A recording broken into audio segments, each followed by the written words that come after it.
สวัสดีครับวันนี้มาเจอกันอีกนะครับวันนี้กินตำหอยนะครับตำหอยใส่ปลาล่านี่ครับวันนี้มีเพื่อนมากินด้วยครับตำหอยใส่ปลาล่าจะมีนี่ครับกับว่าแตงนี่ครับผักนี่มะเขือครับมาครับพี่น้องมาเลยครับพี่น้องครับมากินมาครับพี่น้องกินตำหอยจ้อมครับน้ำลายไหล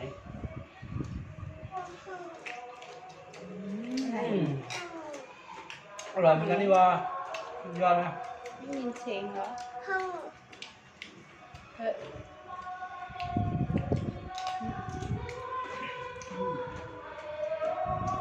อร่อยยอดมาครับพวกก็มาครับเพื่อนมานี่ใครยังไม่ได้กินข้าวนะมากินข้าวด้วยกันครับนี่ครับลองกินเป็นแบบนี้ใช่ไหมกินแบบนี้ใช่ไหมใส่แบบนี้เลยครับขอในของเดี๋ยวเลยมาครับเนี่ยไม่ถนัดจับเลยครับพี่น้อง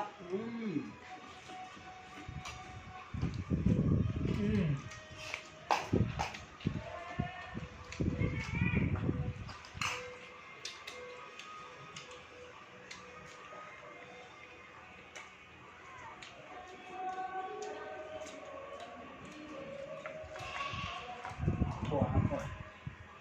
ถั่วนี่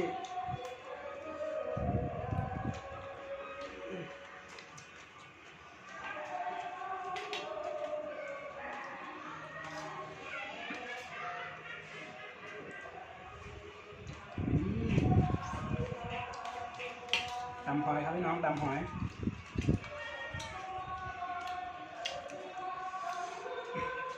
ใส่อันนี้ใส่มะละกอหน่อยครับเนี่ยอร่อยครับมาเลยพี่น้องเด้อ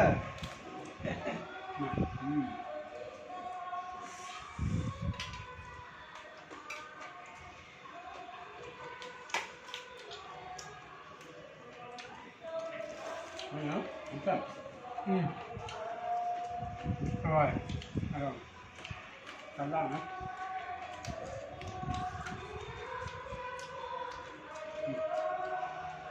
โอเคจริง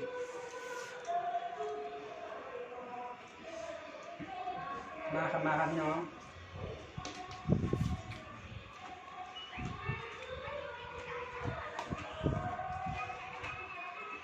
อาหารพิเศษครับเนี่ย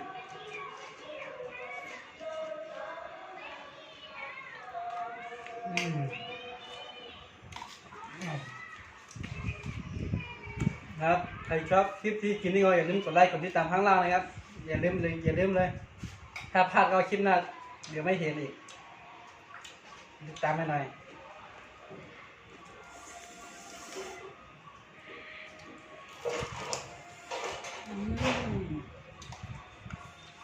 ทำในข้างในครับสุดยอดเผ็ดทางอร่อยครับผมนี่ก็อร่อยดีกันเนี่ยกินกับอะไรนี่กันนะ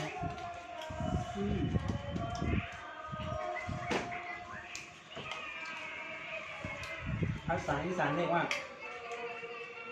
แซ่บอีนี้ครับ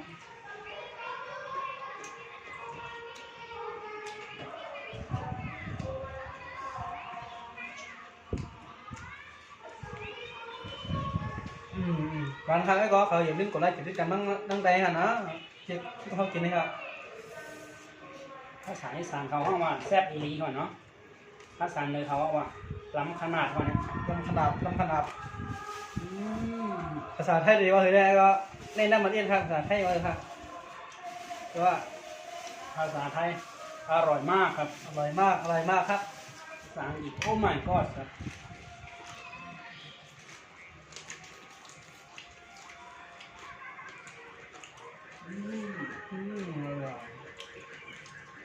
ขายเยอะ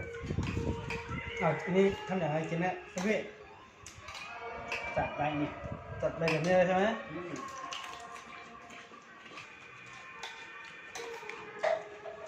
นี่ครับไม่ใช่น้ำเปล่านะครับน้ำปลาร้าครับน้ำปลาแดดใส่ปลาแดดใส่หอยใส่มะละกอครับใส่ถั่วหน่อย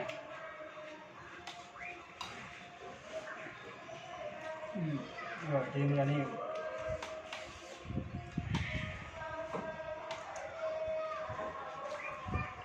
ข้างนอกก็มีเสียงเพลงเลยครับหยุดสงกรานต์ไปไหนกันไม่ได้ร้องเพลงอยู่ในห้อง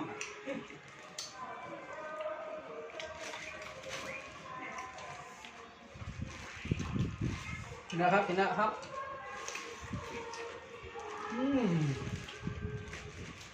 มะเขือครับ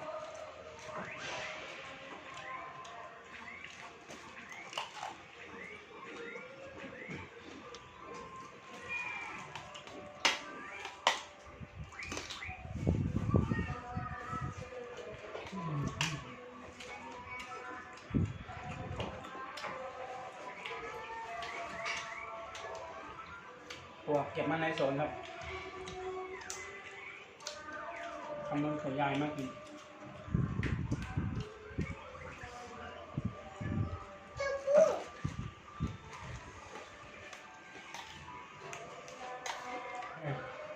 อร่อยอร่อย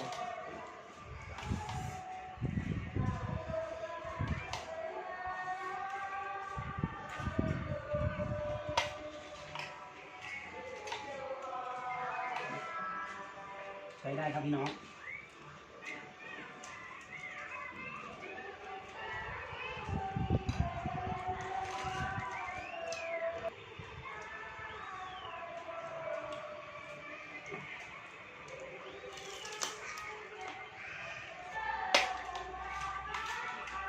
เขาเรียกว่าอะไรวะข้าวซอยยาวใช่ไหมยังไม่ใช่ขนมจีนอร่อยจริง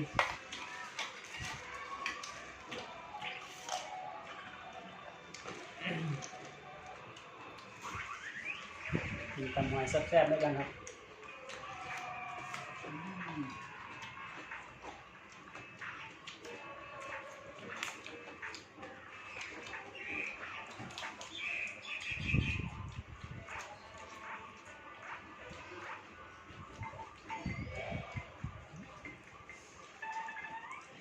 แบบอร่อยทำอย่างนี้เลยครับเห็นไหมเดี๋ยวไม่เห็นไม่เห็นไม่เป็นไรจัดไปเลย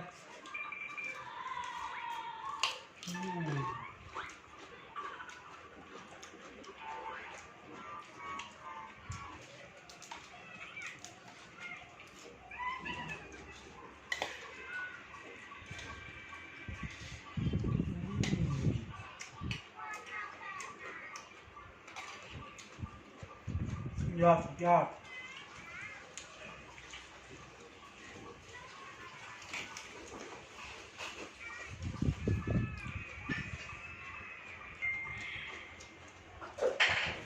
จริงอร่อยอร่อย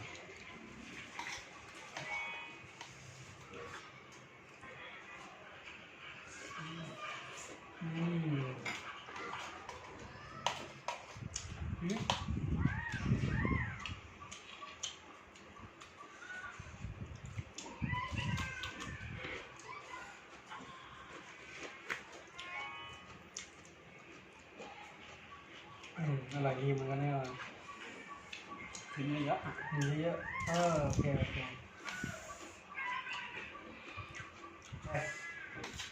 าสุขภาพกินแล้วสุขภาพแข็งแรง จะดูหน่อยว่ามันอร่อยแค่ไหนเอาดิ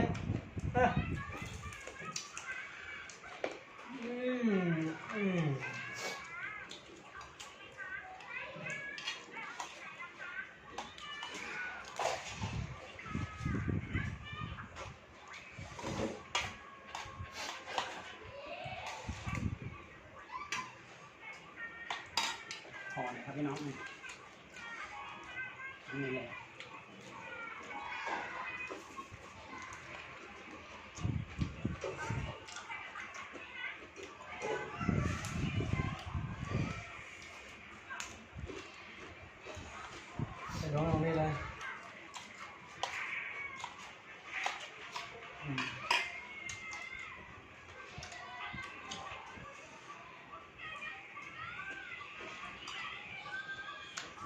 คลิปหน้าเดี๋ยวเจอกันในตำปลาหมึกนะครับตำปลาหมึกแซ่บ อาทิตย์นี้กินหอยเดี๋ยวคลิปหน้าก็ไปกินปลาหมึกครับอย่าลืมกดไลค์กดติดตามมันคลิปคอยหน่อยถ้าไม่กดไลค์กดติดตามก็ข้างหน้าเลยไม่เห็นอีกผมพี่น้องเขาพลาดเด้อกดไลค์กดติดตามหน่อยเด้อ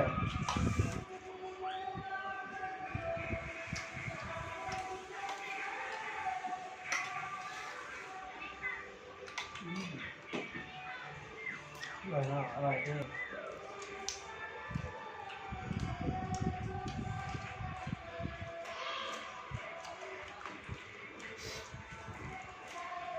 นี่คือข้าวมันเหรอ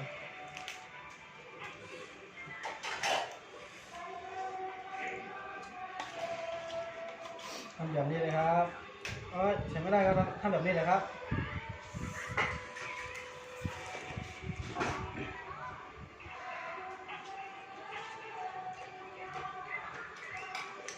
มีซ้อมอ่ะ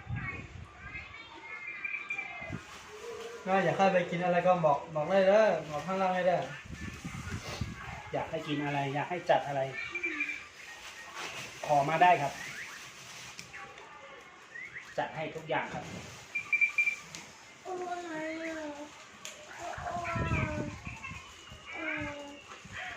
วันนี้ก็จะมีประมาณนี้นะครับ เดี๋ยวคลิปหน้าเจอกันใหม่นะครับผมก็สวัสดีทุกคนครับขอคนละ1 ไลค์ 1 แชร์นะครับผมบ๊ายบายเดี๋ยวเจอกันใหม่คลิปหน้าครับ